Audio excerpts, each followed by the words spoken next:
क्या आपका कभी ब्रेकअप हुआ है या फिर आपने फेलियर फेस करा हो in studies, business, job, anything, या आपने कभी किसी अपने को खोया हो और आप बहुत लो फील करते हो? दोस्त, आजकल डिप्रेशन शब्द बहुत कॉमनली यूज होता है, बहुत कॉमनली सुनने को मिलता है, लेकिन क्या हम सच में जानते हैं कि डिप्रेशन होता क्या है? क्या ये बस उदासी है या फिर कुछ और गहरा जो हमको पता नहीं है? आज इस वीडियो में मैं आपको समझाने वाली हूँ एक साइकोलॉजिकल पॉइंट ऑफ व्यू से कि डिप्रेशन असल में होता क्या है, कहाँ से आता है और सबसे इम्पोर्टेंट इसको ट्रीट कैसे करते हैं। जो लोग डिप्रेशन से गुजर रहे हैं वो अपनी मर्जी से नहीं आए हैं, सबसे पहले तो ये समझो। हाँ, पर अपनी मर्जी से निकल जरूर सकते हैं। ये वीडियो को एंड तक देखो ताकि आप जान पाओ कि डिप्रेशन का मतलब क्या है, उसके सिम्टम्स क्या है, कॉजेस क्या है, कहाँ से आ रहा है और उसको ट्रीट कैसे करना है। तो सबसे पहले हम ये जानते हैं कि डिप्रेशन एक्चुअली में है क्या। डिप्रेशन एक मेंटल हेल्थ कंडीशन है जिसमें सिर्फ दुखी रहना नहीं होता। ये एक ऐसी कंडीशन है जिसमें आपका मूड, आपके थॉट्स, विचार, डेली फंक्शनिंग सब इम्पैक्ट होता है। मतलब आपको बस उदास फील नहीं होता है, इनफैक्ट दिन भर एनर्जी ही नहीं लगती, मन किसी काम में लगता ही नहीं और लाइफ ऐसा लगता है कि बस गुजर रही है, मजा नहीं आ रहा, कुछ पर्पस नहीं है, कुछ मोटिव नहीं है। आप या आपका लव्ड वन अगर जल्दी से इरिटेट हो रहा है, गुस्सा जल्दी आ रहा है, फ्रस्ट्रेशन हो रही है और भी तरह तरह के सिम्टम्स, आप कैसे पहचानोगे कि ये डिप्रेशन है या फिर ये नॉर्मल है? और अगर डिप्रेशन है भी तो किसके पास लेके जाना है? सीधा ही साइकाइट्रिस्ट के पास लेके जाना है, मेडिसिन दिलवानी है, या फिर हमको एक साइकोलॉजिस्ट को कंसल्ट करना है? और करना है तो कौन से वाले को करना है? ये सारे क्वेश्चंस के आंसर आपको इस वीडियो में मिलेंगे। अब अगर आपको या आपके किसी लव्ड वन को डिप्रेशन होगा तो आपको समझ कैसे आएगा? Let's understand the common symptoms for depression. Number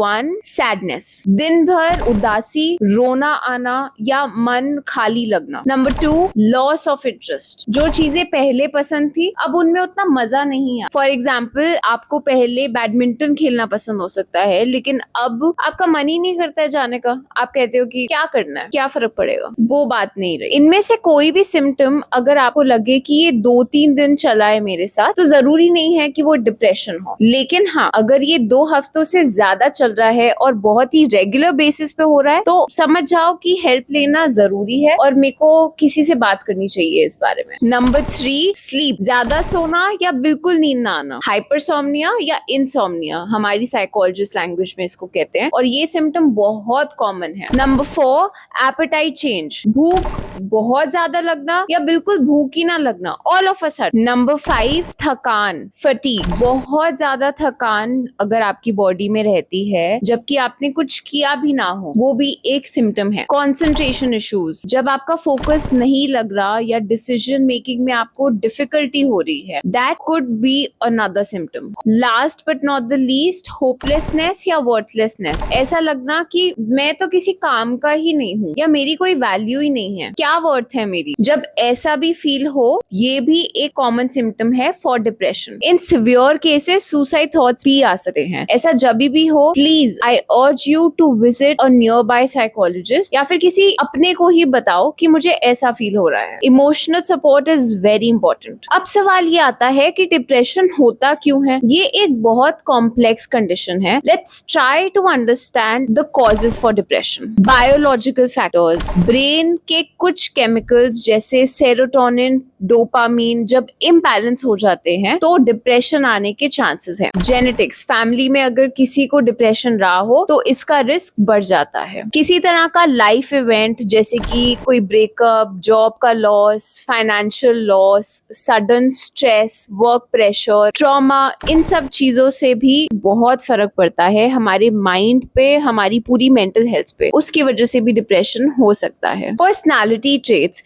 जो लोग ओवरथिंक करते हैं उनमें रिस्क ज्यादा होता है। Medical conditions, thyroid, hormonal imbalance, chronic illness के साथ भी डिप्रेशन आ सकता है। अब ये पॉइंट क्लियर करना बहुत इंपॉर्टेंट है कि डिप्रेशन है या सिर्फ सैडनेस है। सैडनेस जो है एक टेम्पररी चीज है, आप उसमें रो लेते हो, फ्रेंड से बातें कर लेते हो और कुछ दिनों में ठीक हो जाते हो। पर जो डिप्रेशन है वो परसिस्टेंट है, वो आपकी ओवरऑल फंक्शनिंग को बहुत इफेक्ट करता है। मतलब नॉर्मल उदासी की तरह ये खुद ब खुद ठीक नहीं होता, इनफैक्ट ये दिन ब दिन बढ़ता ही रहता है। गुड न्यूज ये है कि डिप्रेशन ट्रीटेबल है, 100% लोग इससे निकल सकते हैं विद द राइट हेल्प। तो चलिए बात करते हैं कि डिप्रेशन का ट्रीटमेंट कैसे होता है। सो नंबर 1, अगर आपको या आपके किसी भी लव्ड वन को डिप्रेशन के सिम्टम्स आपको दिख रहा है कि हाँ ये उस तरफ जा रहे हैं, तो सबसे पहली चीज ये करो, साइकोलॉजिस्ट को ऑनलाइन ढूंढो, एक ट्रस्टेड वेबसाइट या कोई ट्रस्टेड इंस्टाग्राम पेज से, और उनको रीच आउट करो। साइकोलॉजिस्ट, थेरेपिस्ट, ये सब ट्रेन्ड प्रोफेशनल्स होते हैं, तो ये आपको सही गाइड करेंगे कि देखिए ये डिप्रेशन नहीं है, या ये डिप्रेशन है, या इसमें इतने सिम्टम्स मैच हो रहे हैं। और वो आपको ये भी बता सकते हैं कि ये जो लेवल है वो क्या है, माइल्ड, मीडियम या सिवियर। अगर सिवियर केस होता है डिप्रेशन का तो आपको साइकाइट्रिस्ट के पास रेफर करेंगे। प्रोफेशनल जो ट्रेन्ड होगा अपनी फील्ड में, प्लीज मेक श्योर करना सबसे पहले कि वो बैचलर्स, उनकी मास्टर्स साइकोलॉजी में ही है या नहीं है। आजकल काफी सारे कोर्सेज करके 2 months 6 months कोर्स करके लोग अपने आप को साइकोलॉजिस्ट बोलते हैं, पर ऐसा नहीं है। Check the educational background, check the qualification first. Psychiatrist on the other hand वो ट्रेन्ड प्रोफेशनल्स होते हैं जो आपको मेडिसिन प्रोवाइड करते हैं based on your mental health condition. तो अगर डिप्रेशन सिवियर है तो ब्रेन केमिस्ट्री बैलेंस करने के लिए मेडिसिन हेल्प करती हैं, अलॉन्ग साइड साइकोथेरेपी जो आपका साइकोलॉजिस्ट प्रोवाइड करेगा। इसके अलावा लाइफस्टाइल चेंजेस होती हैं जो स्पीड अप कर देती है आपका रिकवरी प्रोसेस। उसमें क्या आता है, proper sleep, balance diet, regular exercise, meditation, ये सारी चीजें आपके रिकवरी प्रोसेस को स्पीड अप कर देंगी। My personal favourite is emotional and social support.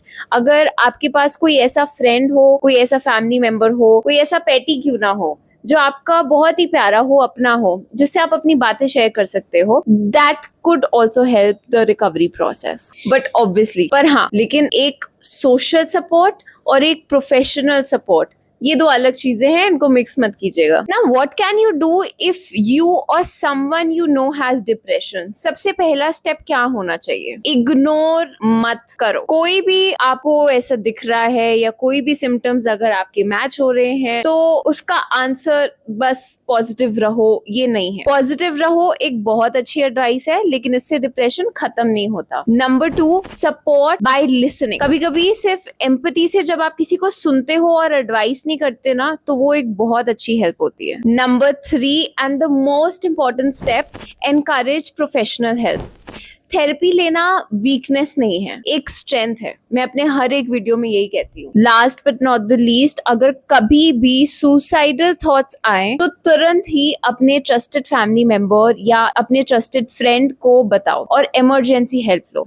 In fact world wide, India में भी हमारे बहुत तरह के सुसाइड हेल्पलाइंस होती हैं जहाँ पे आप कॉल करके बात कर सकते हैं। तो दोस्तों, डिप्रेशन एक असली मेंटल हेल्थ कंडीशन है, इसको इग्नोर मत करो। जैसे कि ब्लड प्रेशर या डायबिटीज मेडिकल कंडीशंस हैं बॉडी की और वो ठीक हो जाती हैं, वैसे ही डिप्रेशन एक मेंटल हेल्थ कंडीशन है जो ठीक हो सकती है, ये ट्रीटेबल है। सबसे इंपॉर्टेंट बात, अगर आप या आपका कोई भी क्लोज फ्रेंड या कोई भी क्लोज मेंबर फैमिली का ये सिम्टम्स फील कर रहा हो तो प्लीज चुप मत रहिए। हेल्प लेना एकदम नॉर्मल है। थेरेपी लेना एक स्टेप है towards a healthier and happier life. Remember, depression doesn't define you, it is only a chapter, not your entire story. अगर आपको ये वीडियो हेल्पफुल लगा हो तो प्लीज शेयर कीजिए, क्योंकि आपका एक शेयर किसी की लाइफ बदल सकता है। और अक्सर लोग हमारे आसपास होते हैं और वो किसी चीज से गुजर रहे होते हैं, बस हमें उसका अंदाजा ही नहीं होता है।